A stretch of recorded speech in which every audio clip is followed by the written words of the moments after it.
Hi friends, welcome to the Three Pillars podcast with your host Griselda Barreto. Aviation. Today's guest is Charlie Bass. Charlie Bass has 15 years experience as an aircraft engineer in the Royal Navy Fleet Air Arm and therefore has a full understanding of aircraft operational systems.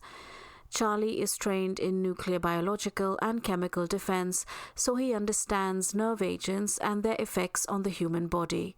He had been appointed by a Secretary of State in the UK to the OFCOM Advisory Council, which is the independent body overseeing the activities of the UK's communications regulator.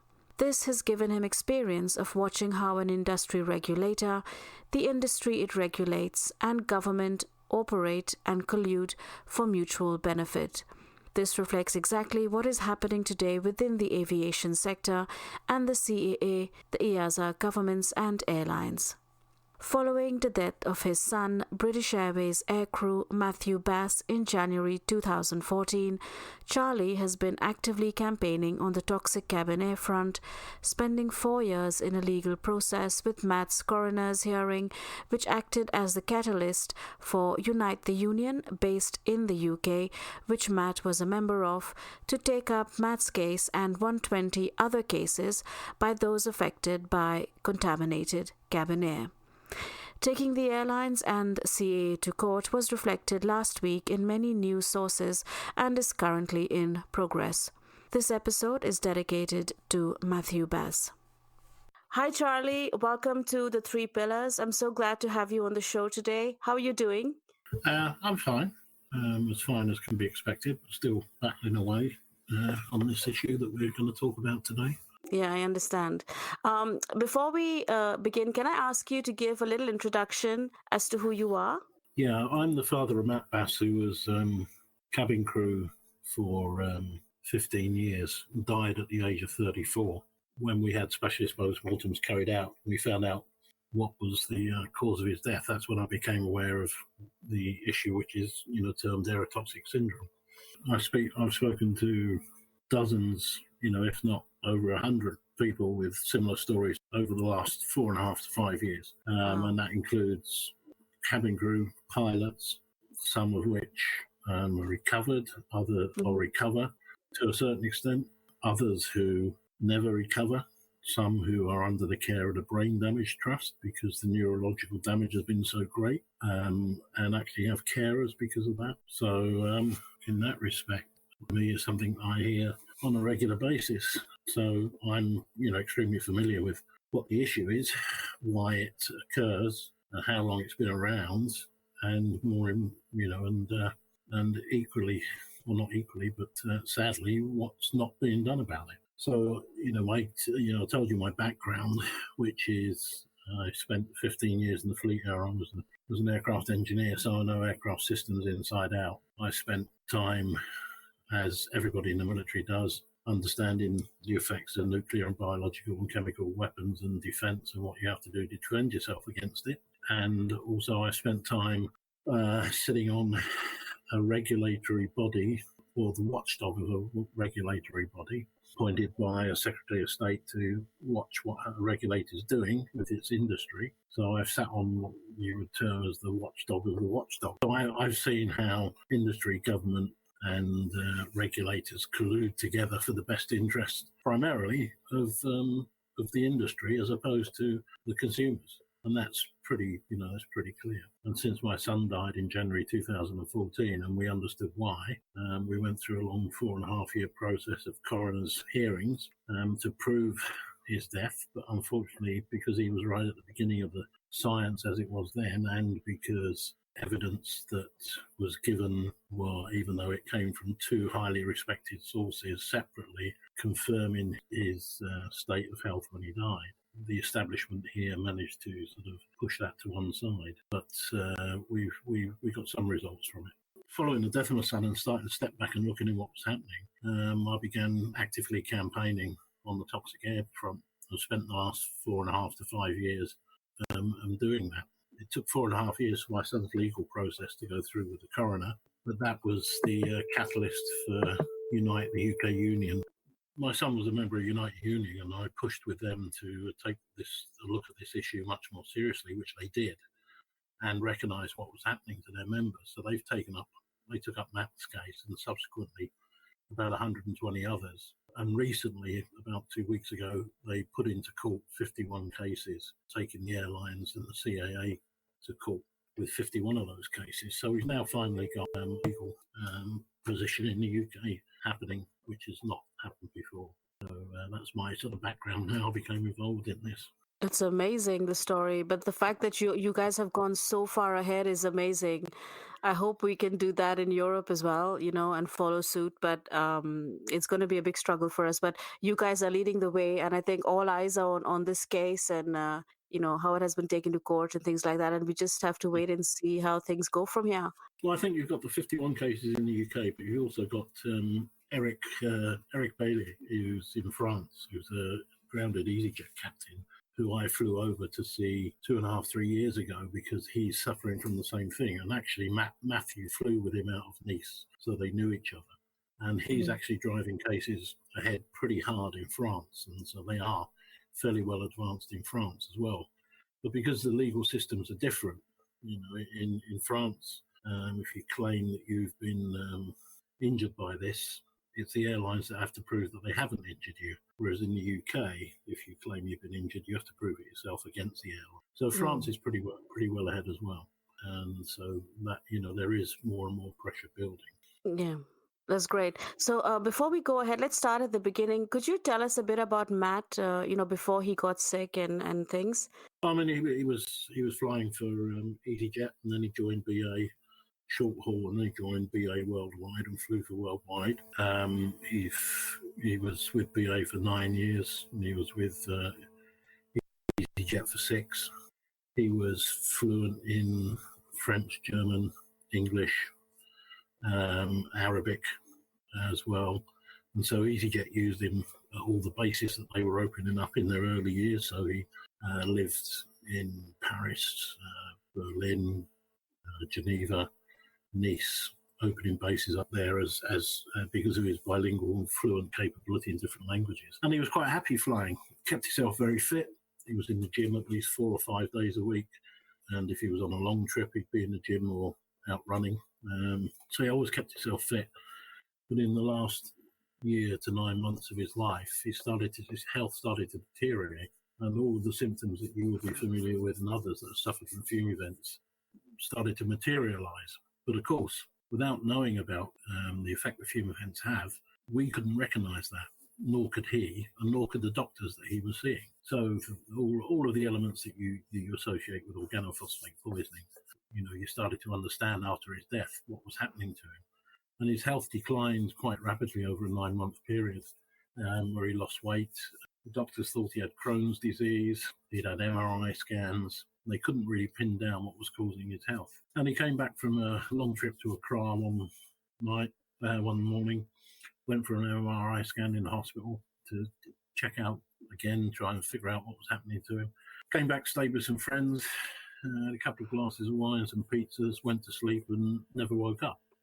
When we were living in Dubai at the time, so we flew back, obviously, and the coroner's assistant said to us that they couldn't see a clear reason on why he had actually died. And it was at that point I had a phone call from a group of somebody representing a group of crew members who said, look, you might want to look at the fact that he may have been poisoned by toxic cabin air. And here's a specialist and a person who can take a more close look at that. And that was a guy called Professor Van der Hout.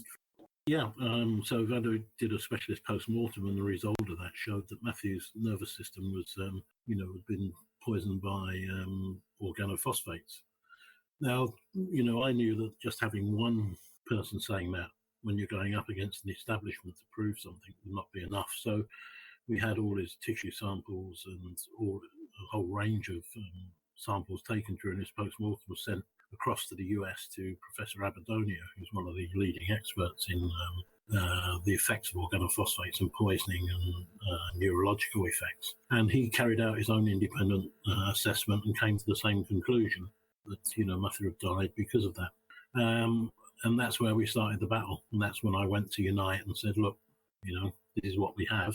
Matthew was a union member. What are you going to do about it? And fortunately, they said, yes, okay, we didn't recognise what was happening to our members, but here is some evidence, so we will take that legal battle and fight up.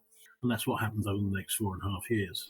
We didn't get the result we wanted from the post-mortem, I think because of pressure from the establishment, early science, and a number of other elements.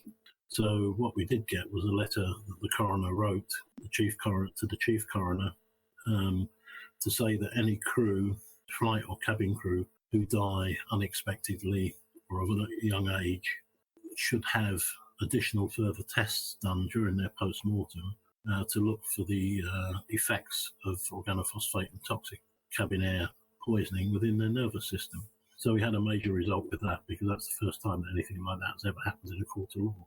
Yeah. But Matthew's case was the catalyst, or Matthew's death was the catalyst to push the union to pick this up and run with it. So he has a legacy left in this world, and that is that he started this whole legal process off in the UK, and hopefully will come to a successful conclusion at some point. Yeah, it's an amazing story. I'm so sorry for your loss, but it's inspirational, to have this. So I'm lost for words actually. But it's amazing. But you have so much experience dealing with chemicals and nerve agents. Could you explain simply to the listeners what chemicals we are dealing with and what are their effects on our body? I think let's start with the effects on the body and then talk about the chemicals later. If you look at it, if you take a population of 100% people, so 100% of the people, when they fly, 50% of those will probably feel not too okay coming off of a plane because they won't be affected because their body can actually process this. About 30% will get off a plane and feel, a bit, excuse my language, a bit crap. They won't feel too well. They feel a little bit like, not too good. And they'll probably say, oh, that's jet lag. It's actually not jet lag. It's the air that you've been breathing. Out of the remaining 20%, half of that, about 10%, will feel pretty rough and quite bad, but they will gradually get through it. The remaining 10%, or maybe 5 to 10%, will feel very bad, and over time, the build-up in the system will end up giving them some severe illnesses, or, as in Matthew's case, lead to death. So we have a number of lots of people out there who are either very ill or have died because of this, but don't know why. So when you come around to the chemicals, there are literally, if you just go and look at the reports from people like EASA and the studies that have been done, you will see, list after list after list of the chemicals that are present in cabin air. So, the list is too long to name, but they are all highly toxic. So you've got the main ones that people look at are the phosphates, and that comes from the oil that's used in the planes. But it's not just what comes from the oil, it's what comes from the hydraulic fluids as well, and also with the de-icers when they de-ice planes come into the cabin. But it's also not just about the chemicals, it's about the fact that these are heated. In some cases, you can get instant nanosecond temperatures in an engine, which may go up to anything up to 1700 degrees centigrade. Normally, they're above 450 to maybe 600 degrees centigrade. But you can get these peaks and spikes in temperature. That completely changes the whole structure of those substances, and they become new chemicals. So all the chemicals that substances that they found in the trials that they've done, that's just part of it. You've got these other ones that are created once things have heated up. But it's then not just about that. It's about the fact that these become nanoparticles, and therefore they start to cross the lung-brain blood barrier as well and come into the system. And that's where a lot of it comes in, the nanoparticles that come in as well. So, the chemicals are there, the substances are there. Everybody knows that they're bad. Just as an example, using one that everybody will probably be familiar with, if we take benzene, in the last EASA, European Aviation Safety Agency's report on cabin air, it said 69% of the volatile organic compounds it found in its study were benzene. And if you look at the Health and Safety Executive's recommendation on benzene in their documentation, it says do not eat or drink in a workplace that contains benzene. So without getting into complex science about this chemical and that chemical, just take a simple one like benzene. The Health and Safety Executive in the UK says don't eat or drink in a workplace that contains benzene. The EASA reports, which say that the air is really good, state there's lots of benzene in the air. So that's a simple approach to it. Yeah. All right. And are these nerve agents? They're organophosphates, and nerve agents are based on organophosphates. So you will look at them having the same effect as a nerve agent. That is, that they will disrupt the activity of the nervous system. And that's what they said in Matthew's post-mortem, is they felt that one of the possible causes for his death would have been the complete shutdown of his nervous system because of the way it had been affected and poisoned over the years by the organophosphate substances that were coming into the cabin air. So yes, they work the same as nerve agents. They disrupt the nervous system. So my next question, Charlie, was what do you think about the industry? Do they know about this, and are they doing something about it? The industry has known about this before bleed air was introduced into aircraft designs. If you go and look at the 1953 Boeing patent for ram air, as it was called then, but as we know as bleed air, was granted in 1956, it actually said that doing this would bring highly toxic substances into the cabin, and they have yet found a way to filter these out. So from the point of view, has the industry known about it? Yeah, since it was inception, they've known about it. We've all seen the Boeing emails from the Boeing engineers saying, are you going to give me some clean air for my cabin or are you not going to do that until there's a tombstone on it? True. So those are all well known. The industry's known about it for years. The regulators have known about it for years, and the government has known about it for years. So are they doing anything about it? No. Why is that? Cost them money. Just take a look at the 737 MAX. Why did that happen? That happened because Boeing didn't want to have to design a new aircraft to compete with the, say, Airbus Neo, so it tried to extend the life of an existing one. The regulator agreed with that. They didn't treat it as a different aircraft, even though its flying characteristics were different. It's all to do with cost and money. Yeah, they won't do it. And also, now, admission of liability. So if they do this and do something and admit it, they're admitting liability. So how have they managed to keep it hidden, let's say, for so long? That's very simple. We live in the world of collusion between government and industry, and have done for a long time. Loads of things have been hidden for years and still are. So, that's to anybody who understands how government and industry could work together and regulators, then you can see. As an example of how it's hidden in the UK, just one example of what helps to hide it, the previous head of British Airways Health Services his current job is head of the Aviation Health Unit for the regulator. Oh, wow. So when you have the director of health services for a major airline moves on to be, in effect, director of health services for the regulator, then, he's not going to bite the hand that feeds him, remembering that the regulator is funded by the industry. Yeah. And so, regulators and government are doing nothing to combat the problem because they want to hide it, because if they don't, it shows that they've been hiding it, if that makes sense. Yeah. So what can we do from where we are? What can we do to change this? Is it possible? Yeah, it is. You just campaign. You campaign with your government representatives. You campaign with the media. You promote it wherever you can, and that's what you do. I mean, at the moment, because until this is proved in a court of law in each country, it's going to be continually denied. My focus is on getting people to understand that there are existing health and safety regulations which are not being followed. And if you pressure your employer and point out those particular health and safety regulations and that they are not being followed, then that means they're breaking the law under existing health and safety regulations. If we push on that front, we can solve this fairly quickly. And where are we currently at the health and safety regulation? Do you have an idea on that? Yeah, I'll give you an example. In the UK, between the Health and Safety Executive and the Civil Aviation Authority, there is a memorandum of understanding on who is responsible for ensuring enforcement of the 1974 Health and Safety at Work Act.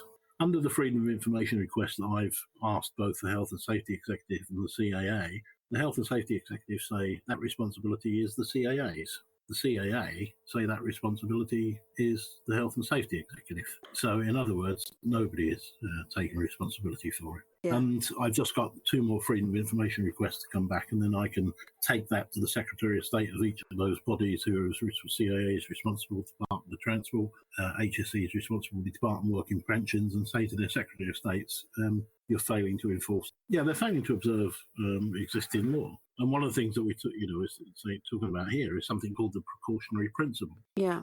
So if I read to you the last response I had from the Health and Safety Executive regarding the precautionary principle, and then your listeners can decide if these government bodies and regulators are doing their job. So I asked the question about whether the Health and Safety Executive applied a precautionary principle. Their responsibility to me was the Health and Safety Executive applied a precautionary principle to events or situations where harmful effects may occur to human health, and the level of scientific uncertainty about the consequences or likelihood of the risk is such that the best available scientific advice cannot assess the risk with sufficient confidence to inform decision-making. Okay? Yeah. So their response then is, I confirm that the Health and Safety Executive do apply the precautionary principle to events or situations where harmful effects may occur to human health. This is because the precautionary principle is enshrined in EU law, Article 1912 of the Treaty of the Functioning of the European Union, and the Health and Safety Executive is bound by the provision of this EU law.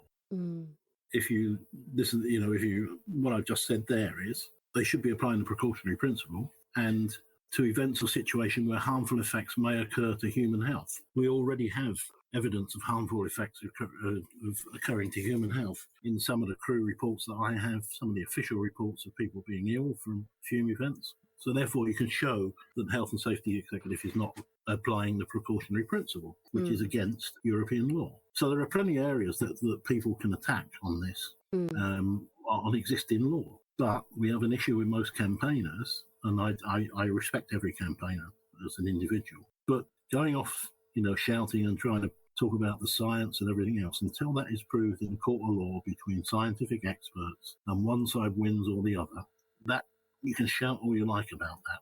It makes people ill. Yeah, fine. Okay, we know it does. But there is existing laws that are being broken, and if people focused on pursuing that, then we would get much further, much more quickly. Yeah, true. I had also listened to another talk show that you had done recently, Charlie, where you had explained the discrepancies in the EASA report. Could you tell us a little bit more about that? Yeah, I mean, some of those is one of the things I talked about that before was about benzene, for instance, where it talks about benzene being in there, and the fact that you have health and safety laws which say that, benzene, you should not eat or drink or in a workplace that contains benzene. So, they're all talking about the cabins in the air. EASA are saying it contains benzene, but we still fly people around and feed and water them on the plane when it's clear from other health and safety legislation that you should not do that. So, those are there. And also the levels that they've put in, they talk about. In the UK, they talk about work exposure levels over a short period and over a long period, an 8-hour period. But what they don't take into account is that work exposure levels in an aircraft cabin, the cabin is pressurized. So if you take an example of, for instance, exposure of toxic substances to people in pressurized environments, such as divers or people working in pressurized workplaces, those are entirely different, and the levels are massively lower than in a normal environment. So they use this, they use this phrase as the air is as good in a home or a house or an office. Well, in fact, it's actually not. And also you can't use that as a comparison measurement because the cabin is a pressurized environment. And I was just wondering, when they do these tests, do they actually do them at the same conditions of combustion and, at the heat levels and things like that? Or how? Because it's simulated, right? It's simulated, and also they do them at what they consider to be the heat levels. What I've just said to you is that there are papers out there that will tell you that you can have instant spikes in nanosecond temperatures that go up to 1500 degrees C plus in an engine. Yeah, which they couldn't simulate. Which they can't simulate. Yeah. But also, what they're not simulating is the mixture with ozone as well, because a lot of the planes have ozone filters in, but we all know that those filters half the time don't work properly.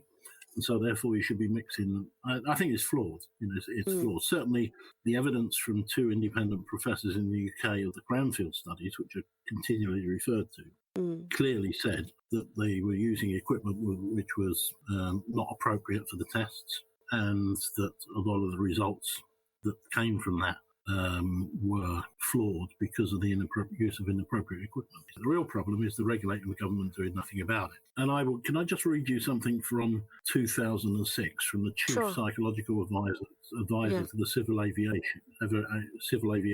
So this is a guy who's the Chief Psychiatrist and Advisor to the Civil Aviation. Okay, so this is about a particular friend of mine who's a pilot. And these are the words. These are the words from the letter. I won't use the person's name. Yeah? I've also spoken with X about the ongoing situation regarding the toxic effect of contaminated cabin air for which he is being investigated. I've recommended to him that he really should become involved in follow-up because the evidence so far points to his having suffered from neuropsychological brain damage of a type that is seen in those who have been exposed to toxic cabin air. So that's the chief psychiatrist from the CAA stating that the patient that he's examining has neurophysiological brain damage of a type that is seen in those who have been exposed to toxic cabin air. Wow. And this is written. So, I have a copy of the letter. Yeah. So as Amazing. you can see, the issue we have is regulators and government trying to ignore this and trying to bury it. Yeah. This is crazy. I mean, there is a sort of cover-up going on, but the extent to which it's probably being covered up, we'd never reach there. I think it will eventually reach to the point where it's been covered up, but the airlines are not really worried too much. The manufacturers are not worried too much because the airlines aren't following the manufacturer's procedure. So if it comes to a court case where the airlines try and blame the manufacturer, Airbus or Boeing or Embraer or whoever, they just turn around and say, well, you've not followed our manufacturer's procedures, so that's your problem. And they're not. You can't tell me after a major fume event an aircraft can sit for 2 hours on the ground and be turned around and sent back again, as a recent BA flight to Boston was. Came into Boston, had a major fume event, sat on the ground for 2 hours with passengers on it, let them off. New passengers got on. 40 minutes into the flight, had another major fume event and had to go back to Boston. Some of the crew that came back from the last one, days later to Heathrow, were collapsing on the train platform and being ill. So when did that happen? Yeah. Oh, there's been 3. There was one in 2016. There was one about 6 weeks ago. Wow. I've got records of many fume events from aircraft. If the question is, do the airlines report it to the regulator? Does the regulator take any notice? Yeah, I doubt it. Yeah. That's where freedom of information requests come in. So how do you see the future, Charlie? We just keep fighting until we nail the industry and it gets fixed. It can be fixed. You can have filters designed. They will be quite expensive, but having been on ships and submarines that can go through nuclear fallout and chemical warfare, we know the filters can be made. Just the question of the airlines doing it, but they're not going to do that until somebody takes them, until they're in call and somebody's won a case in call. They won't do it. They won't do it. There's been bodies out there campaigning for years who still have not, really moved the issue forward that much. Yeah. Even though there are laws in place already that are being broken. Yeah. And how do you foresee this case that we're talking about now, the Unite that's happening right now? 51 cases. It will take probably it'll take probably about a year before we see a result from that. It's amazing, huh? You want stuff to happen and then we've got to sit and wait. And in the meantime, there's so many people and crew and pilots being exposed to these toxic fumes. There are, but as I said before, there are laws in place that are being broken. If people focused on that, we might get a quicker result. If you look at the German Wings case where the plane supposedly flew into the side of the mountain, it was amazing how the airline industry's PR machine kicked into touch and threw doubt upon the pilot. Yet you had a Finnish aviation minister who said he had evidence that both pilots were unconscious when the plane hit the side of the mountain. But that got covered up. That got covered up very quickly. That's in the public domain as well.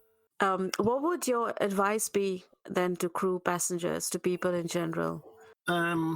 Just recognise the issue, yeah. And crew, don't be crew, I know it's very difficult sometimes, but don't be bullied by your company. I mean, the crew have a legal responsibility and a contractual responsibility to report incidents. But what's happened, though, I saw this happening years ago, is the word fume has disappeared from the dialogue and the word odour has entered into the dialogue now. True. So we don't have fume events, we have odour events. And that is gradually being moved across to smells. And if you look now at what people like BASF and PAL and the filter people are doing, they're saying, oh, we've got filters for this. No, they've got filters to remove smells. I think it was Virgin who now introduced some sort of, they were talking about introducing some sort of essence and odour in to make the air on the plane smell better. Nothing to do with that, just trying to hide the fact you've got a fume event going on. Problem is, 99.9% of passengers would not recognise a fume event. And also, you will probably not know you've been in a fume event other than being ill later, because you may not smell anything. You may have a nose blindness to the smell if you've been flying for a long time, or you may want to refuse to believe that it's happened. So, advice to crew, passengers and people is, crew certainly recognise that you could be shortening your life if you don't take notice of it. I've had friends of Matthew's who have, because of his campaign, have said to me that if it wasn't for his campaign in the early stages, they wouldn't have recognised what was happening to them, and they'd probably be dead as well.